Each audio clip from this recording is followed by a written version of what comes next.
This is Cow, the podcast. Yeah, hi there, Cow, the podcast. This week, big data, Robo, Nanny, and the battle for the buttons. The social contract is broken. The state can no longer uphold its side of the bargain. For deep state to maintain power, for the good of all, it must act, and it must choose. And the choice it faces is between coercion or the control of opinion. The latter, power to control mass behaviour and opinion, comes with the ability to harvest and digest big data.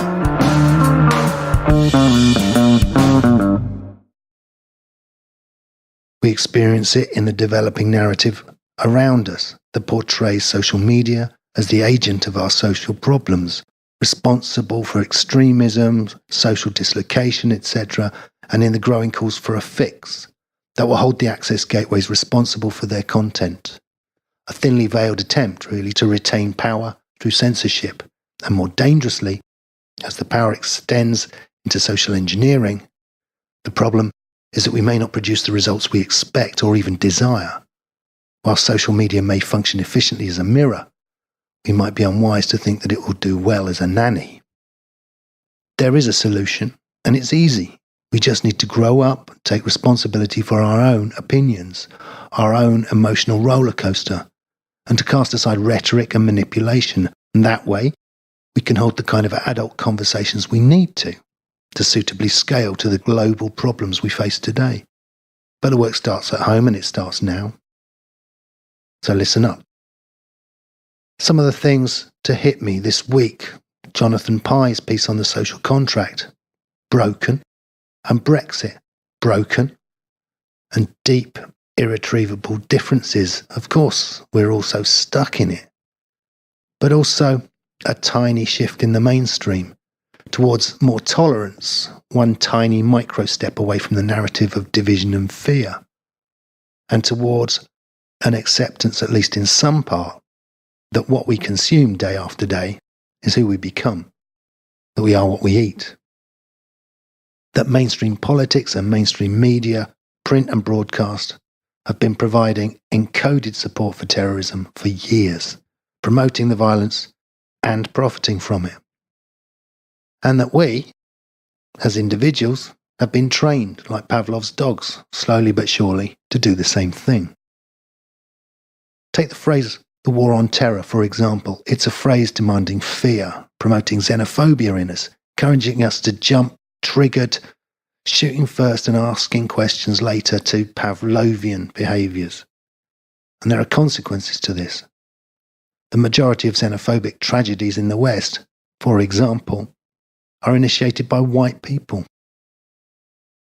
Over the last week, mainstream media has reeled its neck in, at least in some small way, if not all of it, going so far as to recognise the effect that this constant psychological nudging will have, but not so far that they won't blame social media for this, in a simple act of hypocrisy or blatant idiocy, or possibly both. Well, might we ask why? Because these are clever people involved in this. Well, I have one idea for why the blame game points a finger at social media. How about deep state?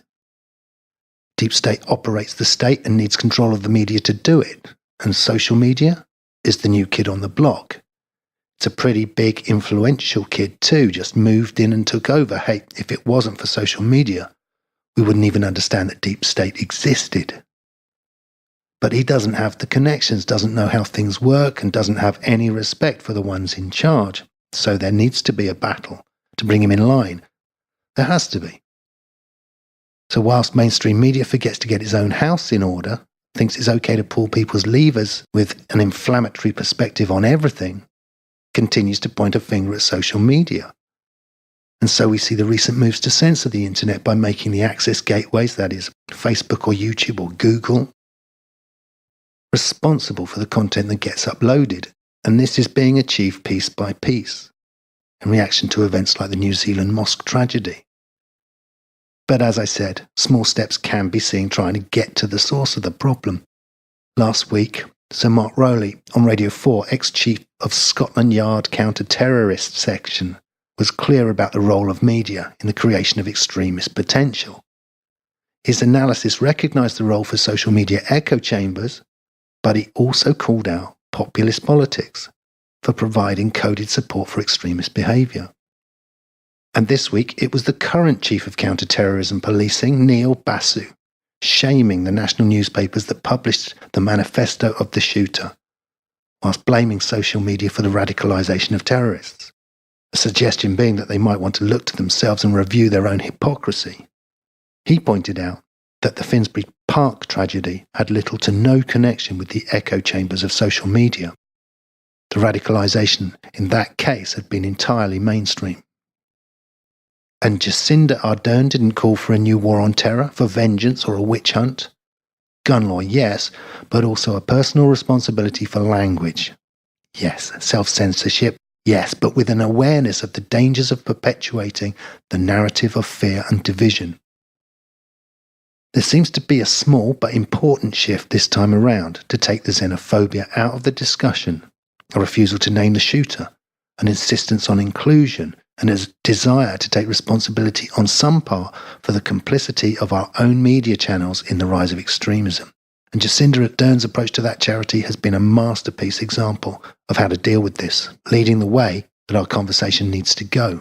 And her words and actions, let's hope, might continue to be remembered. There is a desperate need for new ways of understanding our own narrative, deconstructing our differences and our rhetoric, and creating a mindfulness of language so that we might clear the way of xenophobic fear and division. There are problems in the world today that are global, that need to be tackled at a global scale. Fear and division will not bring about the conditions required for people to tackle these problems. On the face of this, it appears we might have learned something.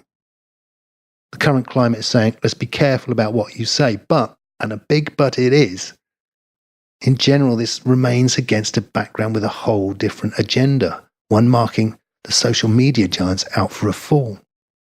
A new conversational rulebook, bring it. Self-control, bring it, but censorship. Do we have to link this with censorship, and do we put censorship into the hands of commercial enterprise, as recent international regulation begins to suggest? It's one thing to be careful about the things we say, another to call for mass censorship. And it seems to me that it's nothing more than a smokescreen set to conceal the greater battle for control of our minds. And that's a problem, and that is a problem happening right now. What we've seen in the recent years of mainstream propaganda is innate human xenophobia being manipulated in the cause of deep state to maintain the power base. And this can be done easily. Any issue. Focus on any difference, name it, give it a veneer of moral disgust, hatred, report it with populist rhetoric and transmit it through a compliant media again and again. You can call it what you want to, just so long as there's a label to hang some fear on. We can be divided, and if we're divided, we're busy, distracted, vulnerable, and covert government, that is deep state, wins. Okay, say chicken and egg, maybe. The fear might exist in the first place, but it's to divide and conquer, certainly, writ large. Why else a consistent attempt to exacerbate the fears when so many other avenues exist? But if it goes too far, if it gets out of hand, well, Jonathan Pike, a brilliantly perceptive video released just a few days ago. Brexit, what the is going on? As Tom Walker, he nails the zeitgeist. They broke the contract, he says. They? That's Parliament, of course, but the contract? What's the contract? Well, Pike is referring to the social contract. He's referring to an idea that came about during the Enlightenment concerning the question of why anyone would consent to give away their natural rights. What gives the state a legitimate claim to power over an individual? And the question can be answered on many levels, but bear with me. If you ever asked where Parliament gets its power from, ever wondered how they can just sit in the palace, demand taxes from us and give themselves a pay rise, generally put us through misery, then here's your answer. There's an imaginary contract exists between people and government in that you, me, and any other commoner out there essentially consent, and that's the important part, we consent to give up our natural rights in order that we gain benefit from the organisation that the government might provide. So government requests taxes, government requires obedience to laws, and government in return guarantees a certain level of protection. or in evolutionary terms, an advantage. And it isn't too difficult, I think, to recognize the biological narrative here. So is that broken? If so, how so? Well, the point is that this contract is built depending upon where you stand upon faith and trust, or perhaps fear, and feeling irrelevant, demonized, unfulfilled, homeless, hungry, repressed, depressed, having no control over your future, no hope of raising a family. That kind of thing tends to alert people to the fact that something needs to change. Rousseau, the French Enlightenment philosopher, thought that a human state of nature was a far superior state of existence than that which was being provided by the government at that time, when we're talking France at the end of the 18th century. Consider a world with no boundaries, a world of plentiful natural resources at your disposal, so that, as an individual, when resources become limited or you feel threatened, then you have choices. What would you do? You change something, maybe. Maybe move to the next valley and chop down a tree, create your own shelter, begin to hunt and fish, secure your own family. If you contract with the government that you'll forego these natural rights for the good of all, in return for better conditions for your nearest and dearest, then what happens when the government fails in their part of the bargain? Or what happens is it's a deal breaker. And it doesn't come down to philosophical choice. All it takes is for an individual to know it, to feel it. It's pure survival. If your natural rights present a better deal, that's what you'll insist on. Rousseau said, we are obliged to obey only legitimate powers. On the other hand, though, we don't actually know what the true state of nature really is or really was, and we can't do. And so it would be unwise not to consider the options without considering the natural state to be one of fear or of chaos, which was the position of another earlier philosopher, Thomas Hobbes. He thought that the natural state of man would be solitary, poor, nasty, brutish, and short, that unlimited natural freedom would by definition have to include the right to all things, and therefore the freedom to plunder, to rape, and to murder, so that there would be an endless war of all against all. We're looking at Mad Max here. From Hobbes, a man would contract with the state for protection, in fear, and in so doing submit to absolute authority in government. It's not quite what we're experiencing right now in the UK, but it's still an argument that bubbles under the surface, and where deep state might choose to find its legitimacy. It remains an option for the state with absolute authority to justify a use of violence. According to Rousseau, however, force does not create right. A state has no right to enslave a conquered people. For Rousseau, the ability to coerce is not a legitimate power of government. We can remember it being used in the UK during the miners' strike of 1984-1985, for example. But we understand that in a liberal democracy, there's no rightful duty to submit to this. And look at a recent example in the UK, where members of parliament have taken control of government. We've actually had a revolution. There's been a coup. Not even parliament is duty-bound to support a dysfunctional government. We have our narrative giving us, of course, the flag, Western democracy and freedom and social mobility and equal opportunity, and a parliament that appears to work for its electorate we voted in. We have that choice, or at least its illusion. But increasingly, with the help of social media, that illusion becomes more transparent, and experience contradicts the narrative we are familiar with. People feel, people know that the contract is broken, and people turn away. As I say, this is not a philosophical choice. This is the biological option, the game theory, survival. So if the state is broken, what about the deep state? Well, deep state must understand now that its role is to hold on to that power. It would be failing us if it did not, and the deep state needs the state in order to function. The choice is not about whether to take control, but about how to do it. We see through Hobbes and Rousseau the justification of both the will of the people and the power of force, but the state would be unwise in this day and age to turn to coercion. What remains is persuasion. Power is to be retained by control of the most effective channels of persuasion. If we're to call the next thing, it'll be the push to disempower our social media platforms so that control can be maintained in the ivory towers of the elites.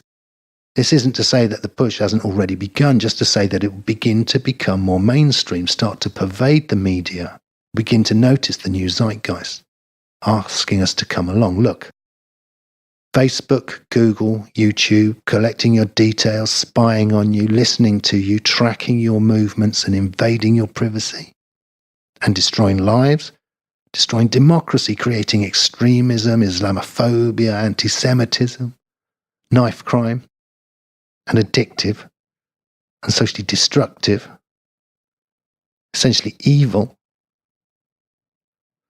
There are a number of narratives concerning social media. But I'm going to look at this big data thing. The narrative goes like this.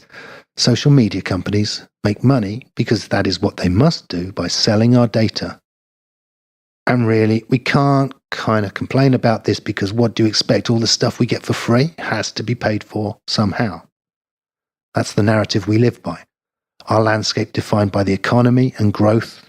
We understand that growth will solve all of the ills of the world. It will eradicate poverty, ill health, inequality, and give us all of the prizes we can imagine, as long as we're prepared to make the right sacrifices. We must do our part. We must accept our place. We must consume, and we must make sacrifice of our natural freedoms and of our children, so that money can be exchanged in a quest for a better life for all at some point in the future. We will reach that promised land. This narrative assumes we come into the deal supposedly eyes open, assumes we agreed on it. So we give our data freely for unlimited knowledge in the cause of progress. And for their part, the network monopolies need a way to get value out of the deal themselves, and who can blame them? This isn't really about bank account details like we hear about the news. It's not about getting ripped off for a few quid that the bank may or may not reimburse. It's not about the millions of sets of personal data we hear getting hacked, the email addresses, nor even the difficulties caused by identity fraud. Yes, these are the issues we hear about. These are the issues that we're asked to react to, triggering our fears and worries and forcing our unconscious go-tos. But really, if you're anything like me, then in reality, you probably couldn't give a monkey's if someone hacks your personal details. All the details in the world wouldn't get anything out of my bank. So is it really that bad, this big data thing? What the news is telling us when we look through it seems like nothing to really get paranoid about. Well, listen up. What social media is really so good at is taking what we do and serving it straight back at us. Seems simple, measuring our likes and clicks and interactions and predicting what we'll do next. Taking those predictions and moulding them so that if the statistics say we ought to be investing in a new fridge in the next few weeks, with an 80% likelihood, then guess what starts to fill your feed up? And perhaps you hadn't even thought about the fridge yet. And all they're trying to do is get that accuracy up. But as we know, this has the ability, if manipulated, to affect people's decisions in many ways. We're talking Cambridge Analytica, for example. Yes, they are, after all, working for the marketing companies, but that influence needn't stop there. And we can label this additional influence as social engineering. Yes, another buzzword. Could be used to generate fear, but let's just see if we can't talk our way through that too. We can't decide social engineering doesn't exist. We're social animals. It's persuasion, opinion. It's our foundation of social behaviour. We can't say it's all bad. I mean, after all, society is formed of it. And we can't wind back the clock because it's been around from day dot anyway. And let's be clear, nudging people to think as we want them to is nothing new. Hey, look, we don't talk politics at the dinner table or money. We don't talk someone's weight or sex in front of the kids, at least where I come from. And these things are culturally enforced and become natural, but it wasn't until I was well into my teens that I realised other people might do things differently. I had no idea of the limitless possibilities. But none of us are somehow immune to this power of suggestion, immune to being manipulated by groupthink or cognitive biases, even to the point of blindness. To all intents and purposes, we've always been susceptible to being controlled and manipulated. We're all capable of it, we've all done it. Simply changing the subject when we feel it's inappropriate, for example, in a bus stop conversation. But in that small, personable group, there are perhaps only minor consequences in having shut down what might have otherwise been a fruitful conversation. We evolved to be effective in small groups, and that's key to the story. So is there a problem with social engineering? Because if there is, we ought to know about it. Well, consider the salmon and the mainstream. We all know that the salmon returns to the stream in which it hatches. It returns to breed and die, and this is a simple cultural narrative for a salmon. The question that it begs, though, is how come there are salmon in more than one stream? And the answer has to be that there's an evolutionary advantage to breaking out of the standard cultural narrative to explore the new. We share that need to explore, to make mistakes and to learn. It's what makes us human. It's what makes us thrive. But this has evolved as an advantage for small groups. And what we have here in social media is a supercharged ability to manipulate and control minds on a mass scale. Keep us all thinking on the right track, in the same direction, like we've been supplied with a moral sat-nav, a totalitarian route planner. Like we've been supplied with a moral sat-nav, a totalitarian route planner, with 3 options maybe, but the destination is set. In the words of Radiohead's Tom York, no alarms and no surprises. And this supercharged ability to sift through the big data and manipulate behaviour, so the argument goes, can be left to an artificial intelligence.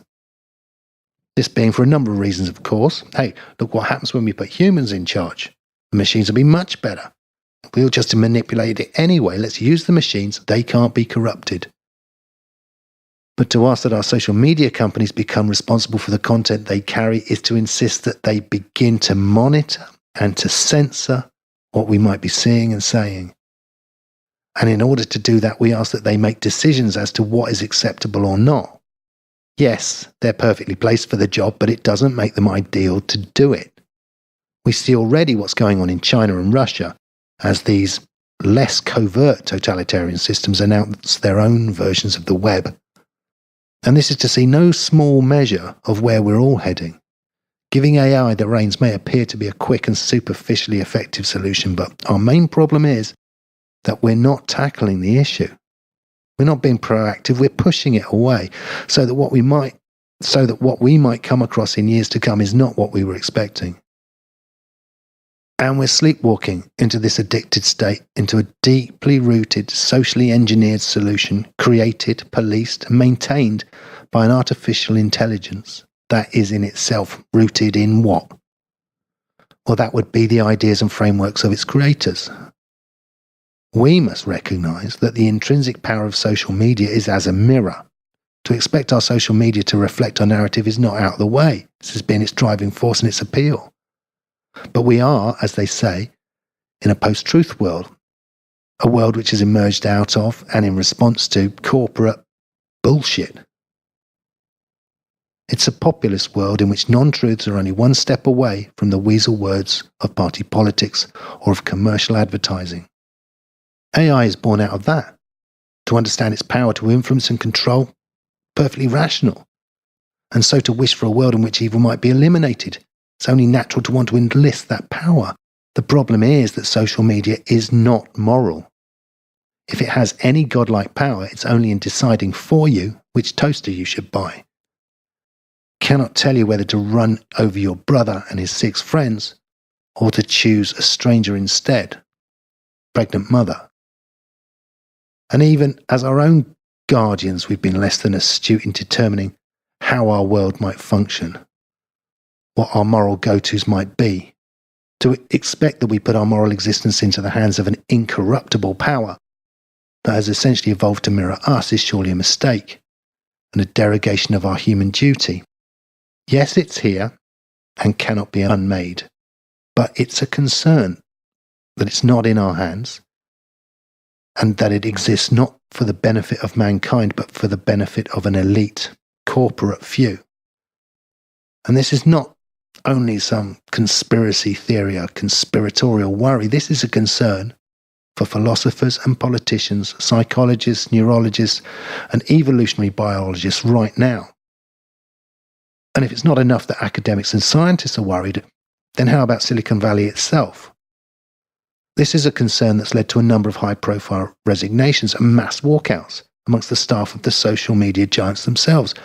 We're even talking chief executives from the different companies standing down, getting up, standing up to be counted, finding themselves unable to be complicit with what's going on. The bottom line is that we must, as individuals, take responsibility for our own behaviour, for our own complicity. A total rejection of the system is impractical, but we can learn to see through the rhetoric and bias of our outdated labels and to stop thinking with the minds of children, waiting to be provided with solutions. We can step outside of this cultural language of fear and division to move towards our own, towards a new conversation of unity, community, and human progress. That is where the freedom lies and where the path to survival starts.